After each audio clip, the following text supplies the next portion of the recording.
Picture this. A television show set during a war that ended before most of its viewers were born, airing during a completely different war, managing to say everything America desperately needed to hear. That was MASH. Not just a sitcom, not just a drama, something that television had genuinely never seen before and, some would argue, hasn't quite managed to produce since. For 11 seasons, from 1972 to 1983, MASH was a fixture in American living rooms. It won Emmys. It broke ratings records. Its series finale drew over 106 million viewers, a number that still stands as one of the most-watched television broadcasts in U.S. history. But beneath all of that extraordinary success was a show that was constantly in flux, constantly reinventing itself, and constantly losing the very people who helped build it into something great. Some left because they felt overlooked. Some left because they were burnt out. Some left because the show had simply evolved past the version of itself they'd signed up for. And at least one of them walked away without a formal contract in his pocket, leaving the production scrambling with no legal recourse whatsoever. These aren't just behind-the-scenes footnotes. Each departure reshaped the show in fundamental ways. Some of those changes made MASH better. Some of them broke fans' hearts. And some of them remind us that even the most beloved institutions are held together by relationships, egos, ambitions, and the occasional streak of good fortune. So let's get into it. Here's the real story behind why the actors of MASH walked away, and what happened when they did. Of all the departures in MASH history, McLean Stevenson's is perhaps the most instructive, a cautionary tale dressed up in television history.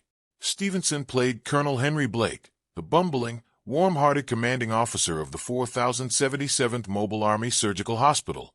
He was the kind of character audiences loved immediately. A man who meant well, stumbled often, and somehow made both of those qualities charming. Stevenson's natural comedic timing gave Henry Blake a humanity that grounded the show's more anarchic impulses, and his Golden Globe win after the first season confirmed what viewers already knew. The man was genuinely talented. But talent, as Hollywood frequently demonstrates, is not the same thing as contentment. As MASH moved deeper into its run, the show's creative center of gravity shifted unmistakably toward Alan Alda's Hawkeye Pierce. Alda wasn't just performing. He was writing, directing, and shaping the ideological DNA of the series. His character grew more complex, more morally layered, more central to every major storyline. Stevenson, watching from the sidelines, felt the gap widening between where he was and where he wanted to be. In his own words, he didn't want to be the second or third lead on someone else's show. He had genuine star ambitions, and he believed, not unreasonably, given his talent, that he had what it took to anchor a show of his own. So at the end of season 3, he approached the producers and told them he would not be returning. What the producers did next became television legend. Rather than giving Henry Blake the gentle send-off that most departing sitcom characters received, a transfer, a reassignment, a cheerful wave goodbye, the writers made a decision that was audacious and arguably ruthless. They killed him. In the season 3 finale, Abyssinia, Henry Blake receives his discharge papers, shares a jubilant farewell with his colleagues, and boards a plane home. Then, in the episode's final moments, Radar walks into the operating room, hat in hand, voice barely above a whisper, and delivers the news that Colonel Blake's plane was shot down over the Sea of Japan. There were no survivors. The cast's reaction was genuine. Most of them had no idea it was coming. Gary Berghoff, who played Radar, was the only one told in advance so he could prepare emotionally for the scene. Everyone else reacted in real time. You can see it on their faces, not performance, but shock. CBS received thousands of letters in the days that followed. Some praised the writers for their courage. Others were furious that a beloved character had been ripped away with no warning, no mercy, and no happy ending. But the producers held firm. The point, they said, was exactly that. In war, not everyone gets to go home. As for Stevenson himself, the road ahead was not what he had envisioned. His NBC Variety deal led to a family sitcom that was canceled after a single season. A subsequent project fared even worse, becoming something of a punchline in television circles. By the early 1980s, he was publicly acknowledging that leaving MASH had been a mistake, that he had walked away from something rare and unrepeatable. He passed away in 1996. His peers remembered him with genuine warmth, and the irony that defined his legacy was impossible to miss. The role he abandoned to find something bigger turned out to be the biggest thing he ever had. If McLean Stevenson's departure was dramatic, Wayne Rogers was something altogether stranger, quiet, legally complicated, and handled without a single tearful farewell scene. Rogers played Trapper John McIntyre, Hawkeye's partner in mischief and medicine. In the show's early seasons, the two were inseparable, a double act built on mutual irreverence, shared contempt for military bureaucracy, and an unshakable bond that felt genuinely real. The chemistry between Alda and Rogers was effortless, and fans loved them for it. But Rogers had not signed on to play a sidekick, and increasingly, that was what Trapper John was becoming. His concern wasn't petty. It was a legitimate artistic objection to what the show was doing to his character. As Hawkeye became the show's moral conscience, wrestling with the meaning of war, the ethics of medicine, the cost of maintaining humanity in an inhuman environment, Trapper John was left behind. He nodded. He laughed. He participated in pranks. But he stopped growing, and Rogers knew it. Here's where the story gets genuinely remarkable. Rogers had never formally signed his contract with the show. He had been working, from the very beginning, on the strength of a handshake agreement. When the producers learned he wasn't returning and threatened legal action, their lawyers discovered they had no ground to stand on. There was no signed document. There was no breach of contract because there was no contract to breach. Rogers simply walked away. The production was caught flat-footed. Season 4 had to be restructured on short notice, with an early episode explaining that Trapper John had been discharged while Hawkeye was away on leave. No goodbye scene. No final moment between the two friends who had carried the show through its first 3 years. Hawkeye returns to find his bunk empty and his best friend gone. And that absence, that lack of closure, felt oddly honest for a show about war.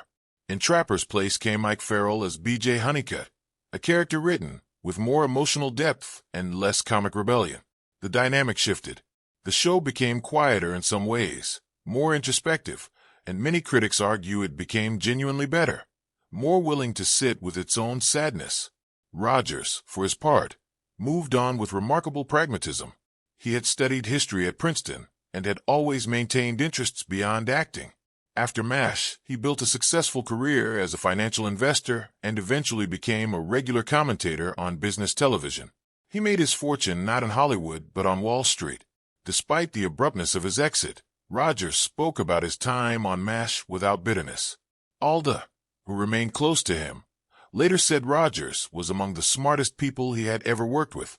When Rogers passed away in 2015 at the age of 82, Alda's tribute was brief and tender, the words of someone who had genuinely missed a friend for 4 decades. Gary Berghoff was the only cast member of the television series who had also appeared in the original 1970 Robert Altman film. He brought Radar O'Reilly with him from one medium to the other, and in doing so, he transformed the character entirely. In the film, Radar was a slightly mischievous figure, clever, a little sly, operating in the moral gray zones that defined Altman's vision of the story. But Berghoff took that character and did something remarkable with him on television. He stripped away the edge and replaced it with something rarer, genuine innocence. Radar became the emotional heart of the 4077th, a young man who was inexplicably attuned to the world around him, hearing helicopters before anyone else, sensing trouble before it arrived, clutching a childhood teddy bear in the middle of a war zone as if the bear was the only honest thing left in the world. His performance earned him the show's only acting Emmy win, a recognition that captured how singular his contribution was. But behind that performance was a man who was quietly struggling. By the later seasons, Berghoff was dealing with anxiety and depression, conditions that received little public acknowledgement in the entertainment industry of the 1970s. The demands of the production schedule were relentless, and Berghoff's perfectionism compounded the pressure. He was, by multiple accounts, deeply committed to the work, which made the exhaustion that much more consuming. There was also the matter of his family. He was married and had a young daughter, and the hours required by MASH kept him away from home in ways that he later described as one of the great regrets of his life. Missing the early years of his child's childhood was not an abstract professional trade-off. It was a real loss, and it accumulated. He began requesting reduced appearances, asking for more flexibility, pushing for a schedule that allowed him to be present at home. The producers, aware of how central Radar was to the show's emotional architecture, tried to accommodate him. For a time, they succeeded. His appearances per season decreased, and the burden lifted slightly. But only slightly. By season 8, Berghoff had made his decision. He was done. This time, unlike the Roger situation, the show was ready. Radar received a 2-part farewell episode, Goodbye, Radar, that stands among the most emotionally resonant storylines the series ever produced. The episode finds Radar returning from leave to discover that the camp has been struggling in his absence, as if the place itself needed him more than it knew. He tries to hold everything together, the way he always had, but the war has changed him. He has grown up, quietly and painfully, and it is time to go home. The final image is almost wordless, Radar walking away across the Korean landscape, his silhouette small against an enormous sky, the teddy bear left behind on Hawkeye's bunk. It is the show saying, without a single line of dialogue, that innocence doesn't survive war. It gets left behind on someone else's bed. After MASH, Berghoff stepped away from the entertainment industry almost entirely. He devoted himself to painting, to wildlife conservation, and, in a detail that somehow feels completely consistent with the man who played Radar, to inventing. He holds patents, including one for a fishing tackle system. He chose a quiet life and, by all accounts, found a measure of peace in it. Major Frank Burns was, by design, a difficult character to love. He was petty, self-righteous, professionally insecure, and perpetually convinced that the rules existed specifically to validate people like him. He was the character audiences enjoyed hating, a function the show needed in its early years, when the conflict between rebellious doctors and military orthodoxy was the central dramatic engine. Larry Linville played Frank Burns with skill that was often underappreciated precisely because the role required him to be so consistently unsympathetic. Making a cartoon villain believable enough to sustain 5 seasons of regular abuse is harder than it looks, and Linville did it without ever making Frank pathetic in a way that killed the comedy. But as MASH matured, the limitations of Frank Burns became increasingly apparent. Every other major character was evolving. Hawkeye was becoming more complicated, more haunted. Margaret Houlihan was developing into a fully realized woman of genuine professional capability and emotional depth. BJ was navigating the particular torment of a good man, trying to stay good in a genuinely bad situation. Frank, meanwhile, remained exactly what he had always been, a narrow, petulant antagonist whose function was to be wrong. Linville recognized it before the writers could write around it.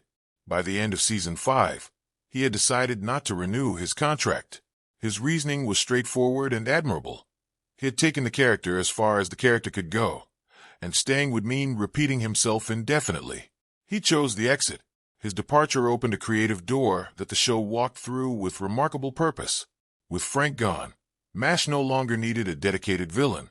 The moral complexity could live in the situations themselves, in the nature of war, in the impossible choices the doctors faced every week. The comedy could become sharper, sadder, more honest.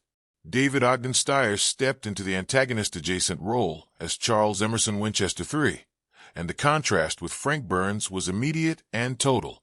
Winchester was not a fool.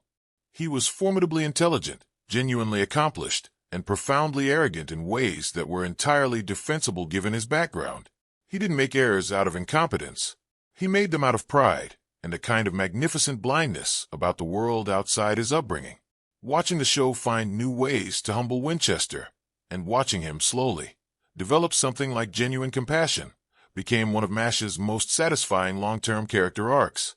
Stiers stayed until the final episode, and his last scene, teaching a group of Chinese prisoners of war to play Mozart, is the kind of television moment that stays with you for the rest of your life. No account of who stayed and who left MASH is complete without acknowledging Loretta Swit, who played Major Margaret Hot Lips Houlihan across all 11 seasons, and who, in doing so, accomplished something quietly extraordinary. When the show began, Margaret was little more than a foil. She was strict. She was by the book. She was the butt of jokes. Even her nickname reduced her to a single physical dimension. She was the character who existed to make the male leads look good by comparison. Swit refused that assignment. Season by season, she expanded Margaret's interior world until the character became something the original scripts had never imagined. A decorated officer who was also deeply vulnerable. A skilled professional who was also navigating the very real loneliness of being a woman in a male-dominated institution. A person who believed in the rules and also found herself quietly questioning everything those rules were built to protect. By the final seasons, Margaret Houlihan was arguably the most fully realized character on the show. She had earned her complexity through a decade of small choices, of Swit insisting that her character be treated as more than a punchline or a prop. She was one of only 4 actors present in both the pilot episode and the series finale. She stayed. She fought for her character, and she won. What MASH ultimately demonstrates, across 11 seasons, dozens of cast changes, and the extraordinary circumstances of its creation and conclusion, is something we rarely get to see in television. A show that survived its own losses. McLean Stevenson left, and the show survived. Wayne Rogers left, and the show got deeper. Gary Berghoff left, and the show gave him the farewell he deserved. Larry Linville left, and the show became freer. Every departure reshaped the 4077th, and somehow, through talent, determination, and a genuinely extraordinary writer's room, the show always found its footing again. The actors who left did so for reasons that were real and human. Ambition, exhaustion, artistic principle, the simple need to go home. None of them were wrong exactly, and neither was the show they left behind. MASH understood, from its very first episode, that war asks everyone to give something they didn't know they had. That turned out to be true of the production itself, and the fact that so many people gave so much of themselves to make it, and then had to walk away for reasons that had nothing to do with how much they cared, is perhaps the most MASH